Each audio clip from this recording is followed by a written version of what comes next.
to all of you beautiful, amazing souls. If you're new around here, hi, my name's Evie. If not, welcome back to my channel. Alright, so recently I made a video basically coming out and saying I have DID or dissociative identity disorder. And most of the people who follow me are maladaptive daydreamers. So naturally I got so many questions on maladaptive daydreaming and DID related questions. So I'm going to attempt to answer one of the most common questions I got, and that is, do all of the alters in the system daydream?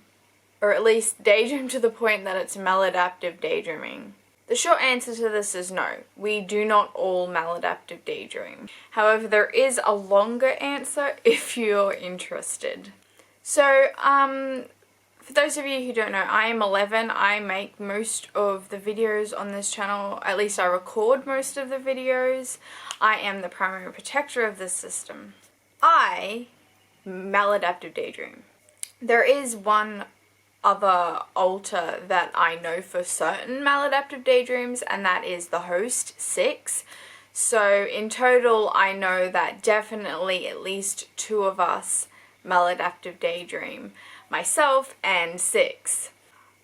Now, we're a system of roughly 30, at least. There are 30 of us that I definitely know exist. I have a suspicion that there are more, but I don't know about them, and yeah.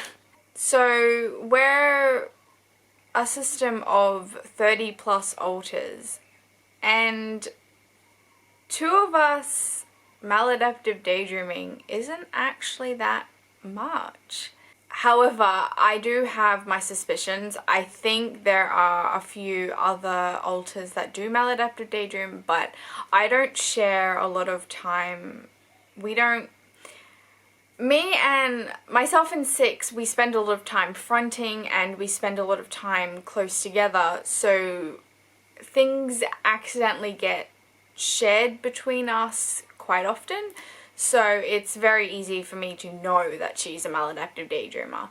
But I think that there are alters that I'm not as close with that do maladaptive daydream, and alters that don't spend as much time fronting that maladaptive daydream, but it's hard for me to know because we're not that close, and our connection circle isn't. We just aren't very closely connected in terms of connections in the system, if that makes any sense. Sometimes between alters things get shared, and because we do share the same brain, and because I spend a lot of time working with the host, because I, again, am the primary protector, there are things that get shared between us because it's kind of my job to know about things that are happening in this world, so of course I know a lot of things about the host. But what I'm trying to say is I do think that there are other alters that maladaptive daydream, but because I don't spend a lot of time around them and we don't have very good connection, it's a bit hard to tell. But yes, I do think that we have a lot more alters that maladaptive daydream, but there are definitely alters that don't maladaptive daydream. For example, the person that edits most of the videos is 15. She is in charge of, she likes to keep track of who's been active. She's a very organized person. She likes to be productive, and she likes to have to-do lists and get them done. She is just a very, very productive person, and she likes to know what's going on, so she spends a lot of time managing what is happening in this reality and who's doing what, and she helps me a lot. But she definitely doesn't maladaptive daydream. She obviously watches the videos because she has to edit them, and she doesn't experience what I talk about, which I find really interesting. Because we share the same brain, so I always thought if one of us is a maladaptive daydreamer, all of us are maladaptive daydreamers. But obviously this isn't actually how it works. Something else that I found really interesting is that sometimes when I am fronting, or 15 is fronting and I'm close to the front, or she is close to the front, it's almost like I am in a daydream block. When she is influencing how I am feeling because of how close she is to the front, I feel like I'm in a daydream block. Like, I can't daydream in the way that I would if I was trying to get that fix that maladaptive daydreamers try to get when they are actively trying to daydream. And it feels like a daydream block. And if I continue to try and push and daydream, a daydream crash is going to happen. This, as you can imagine, is annoying because, and frustrating, because we work very closely together. So our roles in the system kind of, we rely on each other to complete the roles that we have in our system. So we spend a lot of time together and working together. And when we do that, she influences how I'm feeling and my ability to maladaptive daydream a lot. And sometimes that's frustrating. Apparently, this doesn't happen as badly with 6 and 15, so 15 doesn't affect 6's ability to maladaptive daydream as much as it affects mine. But maybe that's because if I'm talking to 15, chances are I'm probably supposed to be doing something other than maladaptive daydreaming. Now, this whole video is interesting, but I want to again say that this is another interesting point. We don't share paracosms. I know of at least 3 paracosms in this system and in this brain. I have 2 paracosms myself, and the host has 1 paracosm. We might have more, but again, there are potentially other maladaptive daydreamers in this system, but I don't know about their paracosms. Now, I know about the host paracosms because, again, things get shared, and I know about some of her paras and some of her, like, things that happen in her paracosm by accident. At least I think it was by accident. I don't know how I know half of the stuff I know about her paracosm, but I do. I think it was, I got a lot of information from when we were younger and things were a bit muddled up, and I just kind of get updated occasionally on things that are happening in that paracosm, in her paracosm. And I know about many major events that happen in her paracosm, but I don't know about small details. So, like, very, very major events, like a death of a para, or a wedding, or something like that, or a birth of a para, or something like that. I know about those very major events, but I don't know about the little details. I have actually tried to access her paracosm before when maladaptive daydreaming in some weird DID kind of way, but it doesn't work, and it's like I'm in a daydream block, and vice versa. She has done the same to my paracosm and it doesn't work. However, I think she is able to do that better than I am to her paracosm, because she seems to know more about my paracosm even though I am not actively sharing that information.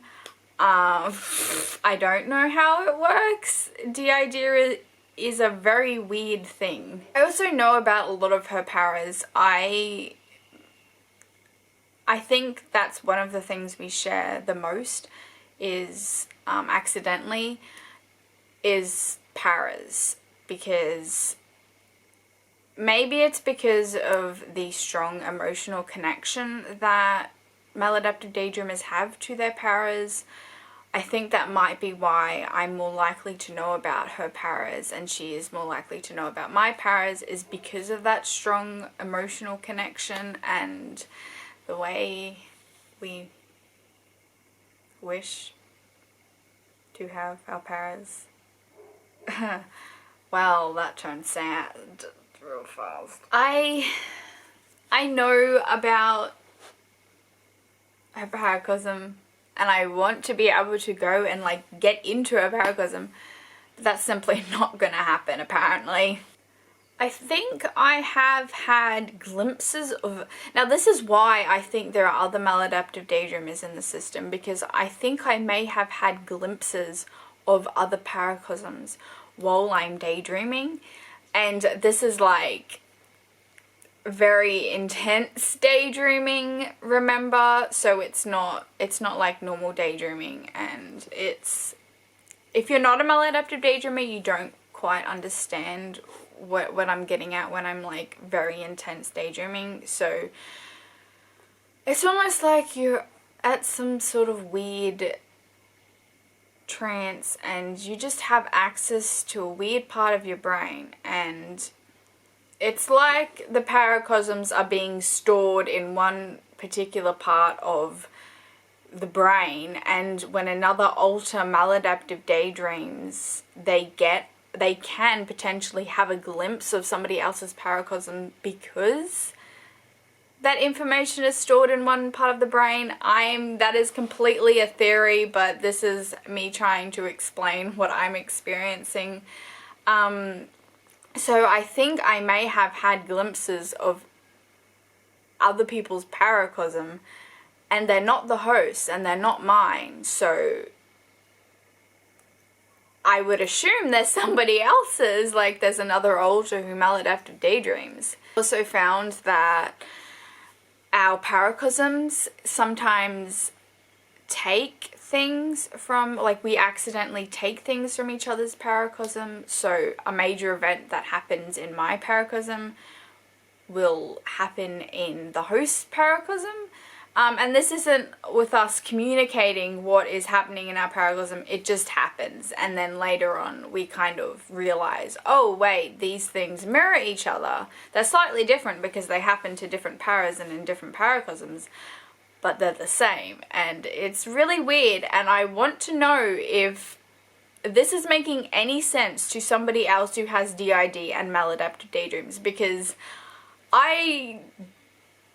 this hasn't been spoken about online that I can find, and it's not like I can just talk about this and be like, well, this person experiences this, and it's literally just me having to talk online about something I experienced that I don't know how to explain it, and I assume I'm not alone when I talk about this thing, and people will, you know, be able to say, well, yeah, I experienced the same thing, but I can't find anywhere that this is spoken about, because maladaptive daydreaming is maladaptive daydreaming. And a lot of people don't talk about DID because it's like, for a lot of people it's hush-hush because the nature of why people have DID, but if somebody else has DID and maladaptive daydreams, message me! That is all for this video. This was a hectic video and I hope it made sense to somebody who doesn't have DID.